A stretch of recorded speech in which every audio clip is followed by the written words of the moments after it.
Bonjour à tous, je suis très heureux d'être à nouveau avec vous tous pour continuer nos méditations sur les miracles de notre Seigneur Jésus. Que la grâce et la paix vous soient données de la part de Dieu le Père et de notre Seigneur Jésus-Christ. Le dernier miracle de Jésus que nous avions examiné s'est déroulé sur la mer de Galilée. Jésus a rejoint ses disciples qui l'ont devancé en prenant une barque pour traverser la mer. Et comme je l'ai souligné la dernière fois, Jésus a choisi le moyen le plus difficile et le plus inattendu pour rejoindre ses disciples.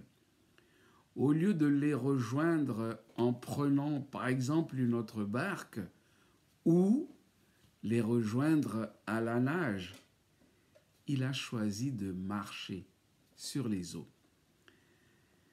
Ses disciples l'ont aperçu s'avançant vers eux alors que la mer était extrêmement agitée et que leur petite barque était sur le point de sombrer. Ils étaient effrayés car ils pensaient que c'était un fantôme. Mais Jésus s'approche et leur dit « Rassurez-vous, c'est moi, n'ayez pas peur. » Lorsque Jésus monta sur leur barque, le vent cessa. On a assisté là à 3 miracles. Jésus qui marche sur les eaux, Pierre qui marche sur les eaux, mais durant quelques secondes seulement, et le vent violent qui a cessé dès que Jésus monta dans la barque. Chers amis, aujourd'hui nous allons aborder un autre miracle du Seigneur que nous lisons dans Matthieu au chapitre 15, les versets 21 à 28. Mais nous lisons tout d'abord le verset 21 où il nous est dit « Jésus étant parti de là, se rendit dans le territoire de Tyr et de Sidon. » Jésus quitte donc la région de la mer de Galilée pour se rendre au nord-ouest de là, au bord de la mer Méditerranée, que l'on appelait alors la Grande Mer, dans ce territoire païen de Tyr et de Sidon. Il s'agit donc du territoire de la Phénicie à cette époque. Et nous voyons ici que le Christ quitte la Galilée, qui est le territoire du peuple hébreu, pour se rendre dans un territoire païen. Il est donc évident que pour lui, il a aussi une mission auprès des autres peuples, aux grandes dames des autorités religieuses juives comme les pharisiens, les sadducéens, les scribes, sans oublier les anciens du peuple. Se mêler avec les païens, c'était très mal vu des juifs, et en particulier des responsables religieux.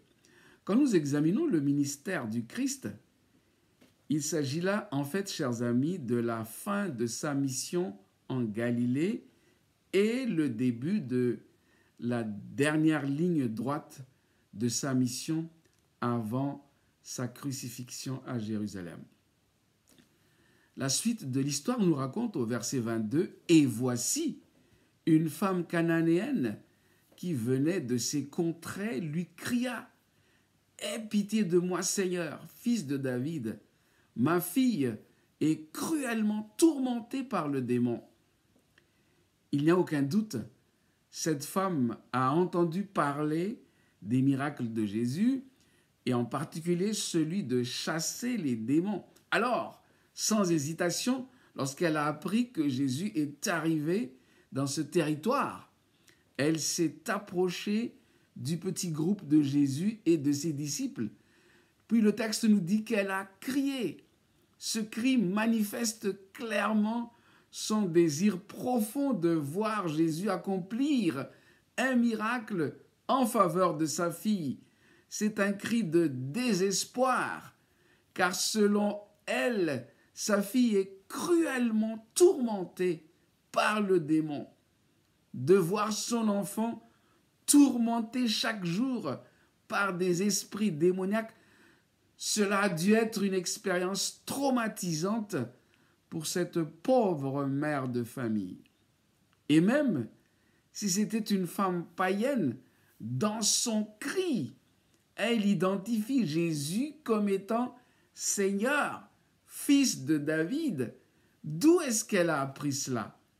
D'abord, le bruit a couru qu'un Galiléen était en train de parcourir la Judée, la Galilée et la Pérée, la Samarie aussi, et qu'il guérissait les malades et chassait les démons.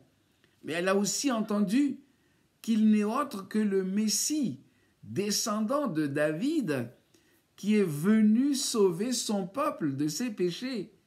Alors, chers amis, elle y a cru. Elle a cru que ce Galiléen était vraiment le descendant de David, tant attendu par les Juifs. Et non seulement cela, elle l'appelle Seigneur. Quel contraste avec les pharisiens et les scribes qui passaient leur temps à remettre en question le ministère du Seigneur et à lui tendre des pièges. « Aie pitié de moi », lui dit-elle dans son cri. Et Matthieu 15, 23 nous dit qu'il ne répondit pas un mot. Et ses disciples s'approchèrent et lui dirent avec instance « Renvoie-la, car elle crie derrière nous. » En voyant que Jésus ne lui répondit rien, les disciples pensaient qu'il ne voulait pas donner une suite favorable à la demande de la femme. Alors ils ont cru bien faire en lui disant avec instance « Renvoie-la, car elle crie derrière nous. » Et pour la première fois, chers amis, Jésus va ouvrir la bouche et prendre la parole. Matthieu 15, verset 24, il répondit « Je n'ai été envoyé qu'aux brebis perdues de la maison d'Israël. » Cette réponse s'adresse donc à la femme cananéenne, mais elle est plutôt étonnante, car il semble dire à la femme « Malheureusement, chère madame, je ne peux rien faire pour toi, car je n'ai été envoyé qu'aux brebis perdues de la maison d'Israël. » Chers amis, est-ce que c'est vraiment ce que Jésus a voulu dire à cette femme? Est-ce qu'il a refusé la demande d'une femme désespérée pour le sort de sa fille, qui est la proie des esprits démoniaques? Voyons donc la suite de l'histoire. Matthieu 15, le verset 25. « Alors elle vint se prosterner devant lui, disant « Seigneur, secours-moi !» Il en fallait plus pour décourager cette femme païenne. Après avoir crié pour exprimer sa demande à Jésus, elle vint maintenant se prosterner devant lui, alors que les disciples dirent à Jésus avec instance de la renvoyer. Et même quand il lui dit qu'il est venu seulement pour les Juifs, elle insiste et se prosterne devant lui pour lui dire « Seigneur, secours-moi !» La tension monte encore lorsque nous lisons la réponse de Jésus, alors que la femme était toujours prosternée devant lui. Matthieu 15, verset 26, il répondit « Il n'est pas bien de prendre le pain des enfants et de le jeter aux petits chiens. » Si l'histoire devait se terminer là, chers amis, nous n'aurions pas compris l'attitude de Jésus. Pourquoi apparemment rejeter la demande de cette femme en comparant le peuple d'Israël aux enfants et les païens comme des petits chiens? Quel message envoyait-il à cette femme et à ses disciples en s'exprimant ainsi? Matthieu 15, verset 27. « Oui, Seigneur, dit-elle. »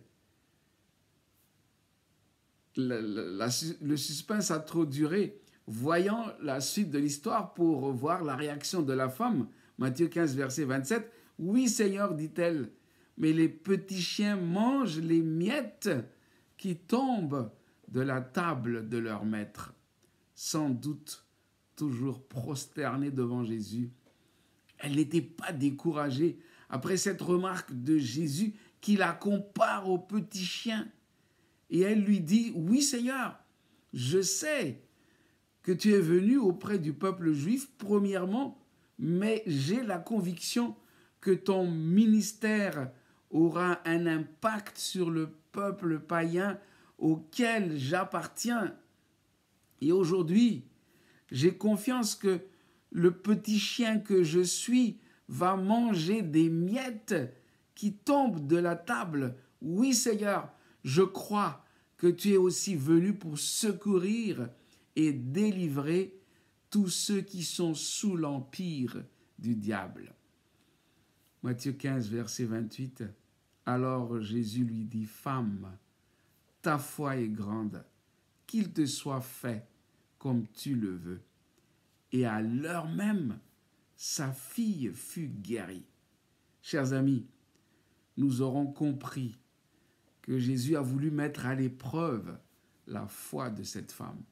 D'autres personnes, et même des Juifs, à sa place, auraient compris que ce Jésus méprise royalement les païens qu'il compare aux petits chiens. Mais elle a tenu bon, car elle avait la conviction que Jésus avait pitié d'elle et qu'en fait, il est venu pour la secourir.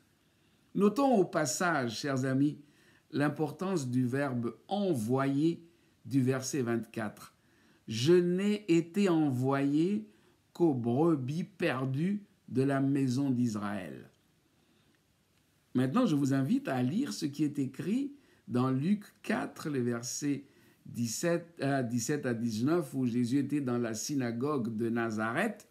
On lui remit le livre du prophète Ésaïe. L'ayant déroulé, il trouva l'endroit où il est écrit « L'Esprit du Seigneur est sur moi, parce qu'il m'a oint pour annoncer une bonne nouvelle aux pauvres. Il m'a envoyé pour guérir ceux qui ont le cœur brisé, pour proclamer aux captifs la délivrance. » Cette prophétie messianique annonce que Jésus fut envoyé. Nous voyons ici le verbe « envoyer ». Jésus fut envoyé pour guérir ceux qui ont le cœur brisé. Alors, quel message a-t-il envoyé ce jour-là à ses disciples dans ce territoire de Tyr et de Sidon? Eh bien, c'est qu'il est aussi envoyé auprès des païens et que plus tard, il les enverrait vers les païens et même jusqu'aux extrémités de la terre. Une question se pose à chacun d'entre nous, chers amis, alors que nous terminons l'étude de ce miracle que Jésus a accompli en terre païenne. Est-ce que Jésus savait qu'il allait rencontrer cette femme cananéenne alors qu'il se retira dans le territoire de Tyr et de Sidon? Plusieurs indices nous permettent de répondre par l'affirmative. Mais aujourd'hui, je vais tout simplement avancer l'argument textuel.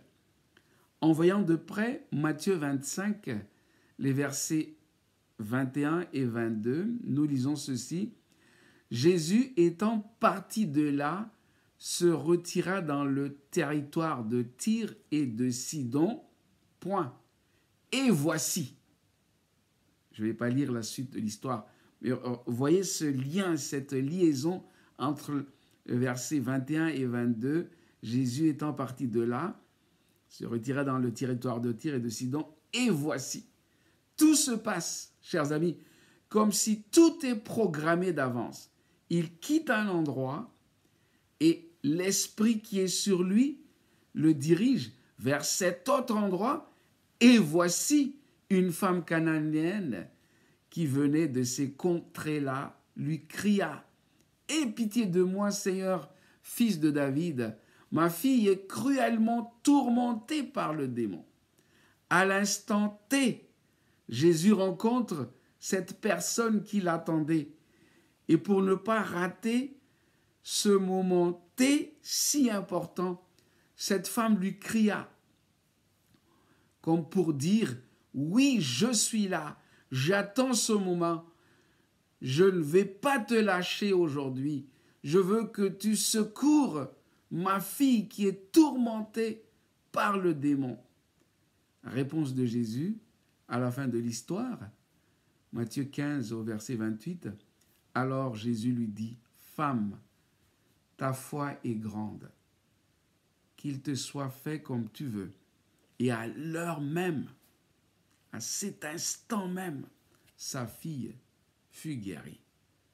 En terre païenne, Jésus rencontre une femme qui avait une grande foi. Et en réponse à sa grande foi, sa fille fut guérie à l'heure même, instantanément. Une grande leçon pour les disciples ce jour-là près de Tyr et Sidon. Jésus est aussi venu chercher et sauver les autres brebis perdues en terre païenne. Une grande leçon pour la mission auprès des autres brebis, mais aussi une grande leçon de foi pour nous en ce qui concerne nos prières. Parfois, notre foi peut être mise à l'épreuve, mais cette femme nous a appris à persévérer dans la prière. Cette femme nous a appris que même s'il y a des choses que nous ne comprenons pas, Dieu ne change pas. Il veut nous sauver. Il veut nous guérir. Il veut nous secourir. Il veut nous libérer. Chers amis, j'aime les paroles de ce chant intitulé « Dieu fidèle ». Je pense que certains d'entre vous connaissent ce chant. « Dieu fidèle, tu ne changes pas. Éternel, mon rocher, ma paix. Dieu puissant, je m'appuie sur toi et je crie vers toi, comme cette femme cananéenne, et je crie vers toi, car tu es mon Dieu.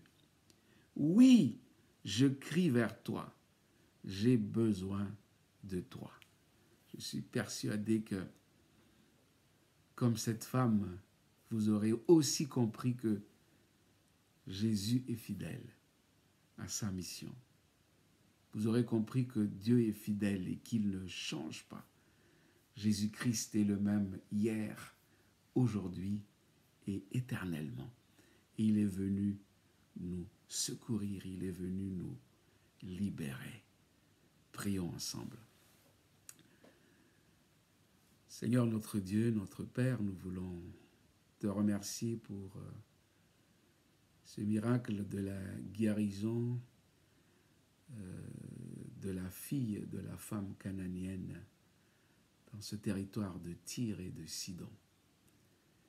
Oui, Seigneur, nous étions un peu étonnés car au début, il nous a semblé que tu ne voulais pas guérir la fille de cette femme païenne, de cette femme cananéenne, mais en fait, tu as voulu mettre sa foi à l'épreuve.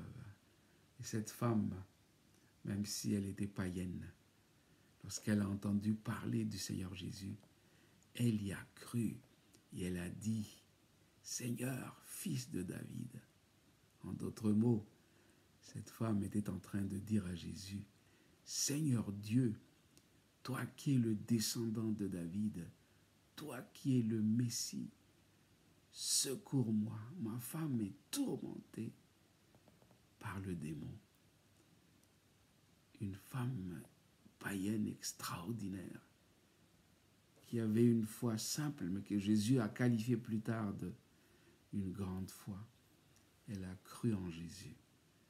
Seigneur, donne-nous de cette foi-là, de croire que tu es ce Dieu fidèle, que tu es ce Dieu venu nous secourir par ton Fils, qui est venu chercher et sauver ceux qui étaient perdus. Donne-nous cette foi-là. Donne-nous aussi, dans nos prières, de persévérer comme cette femme cananéenne. Et même si notre foi est soumise à rude épreuve, Seigneur, comme si l'exaucement de nos prières tarde, aide-nous à avoir confiance en toi, à avoir une foi inébranlable. Je vais prier pour chaque internaute, Seigneur, pour que eux aussi, ils puissent persévérer dans la prière comme cette femme, en sachant que tu es ce Dieu fidèle qui ne change pas, qui est notre rocher, notre appui, et nous pouvons compter sur toi. Merci Seigneur pour ce miracle, car à l'instant même, à l'heure même, sa fille fut guérie. Voilà comment tu es ce Dieu, ce Seigneur qui répond aux prières de la foi. Aide-nous à persévérer dans la prière. Aide-nous à savoir que tu as été envoyé pour chercher et sauver, pour secourir ceux qui ont le cœur brisé, pour les sauver du péché et pour les libérer totalement. Merci Seigneur de nous exaucer dans le beau nom de Jésus. Amen. Chers amis, merci d'être restés jusqu'à la fin et nous vous donnons rendez-vous à la prochaine émission. Et que Dieu vous bénisse et vous accorde de sa paix et au revoir.